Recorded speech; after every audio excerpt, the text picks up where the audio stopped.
26/11 दहशतवादी हल्ल्यातील मास्टरमाइंड हाफिज सईदच्या सुटकेसाठी पाकिस्तानातील नेते मंडळी एकवटली।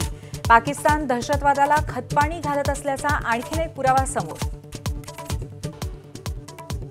परराष्ट्र व्यवहार संसदीय समितीची आज महत्त्वाची बैठक। परराष्ट्र सचिव विक्रम मिस्त्री युद्धबंदीनंतरची परिस्थिती आणि ऑपरेशन सिंदूरची माहिती देणार।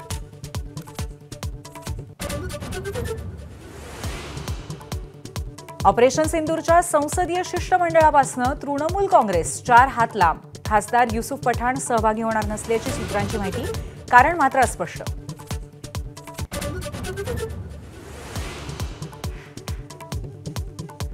परराष्ट्र मंत्री एस जयशंकर आज 3 देशांच्या दौऱ्यावरती रवाना होणार।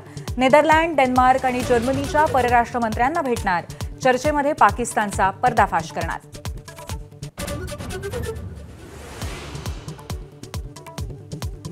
पाकिस्तानी अधिकारी दानिशचा अनेक भारतीय इन्फ्लुएन्सर्सशी संपर्क। ज्योती मल्होत्राच्या चौकशीत माहिती, ज्योतीच्या फोनमध्ये मिळाले पाकिस्तानी नंबर्स, तर यूट्यूबर मैत्रीण प्रियांकाचीही ओडिशामध्ये चौकशी।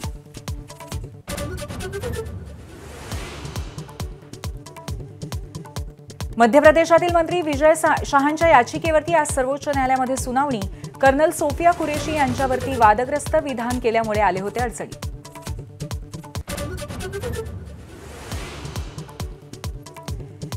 अशोका विद्यापीठाचे प्राध्यापक अली खान महमूदाबाद यांना अटक। ऑपरेशन सिंदूर आणि कर्नल सोफियांबाबत केलं होतं वादग्रस्त विधान। काँग्रेस खासदार ओवेसी आणि विविध शैक्षणिक संस्थांकडून अटकेचा निषेध।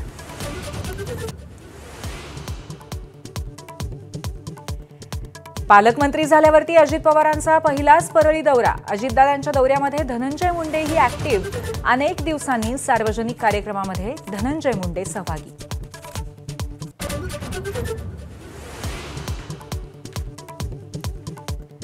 संतोष देशमुख हत्या प्रकरणामध्ये जिल्हा विशेष न्यायालयामध्ये आज सुनावणी। सरकारी वकील उज्ज्वल निकमही उपस्थित राहण्याची शक्यता।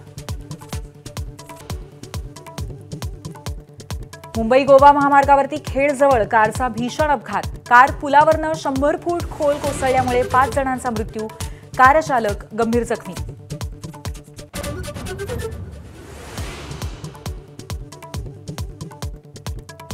राज्यामध्ये आज मुसळधार पावसाचा अंदाज। कोकण, विदर्भ आणि मध्य महाराष्ट्रामध्ये पावसाच्या सरी बरसणार।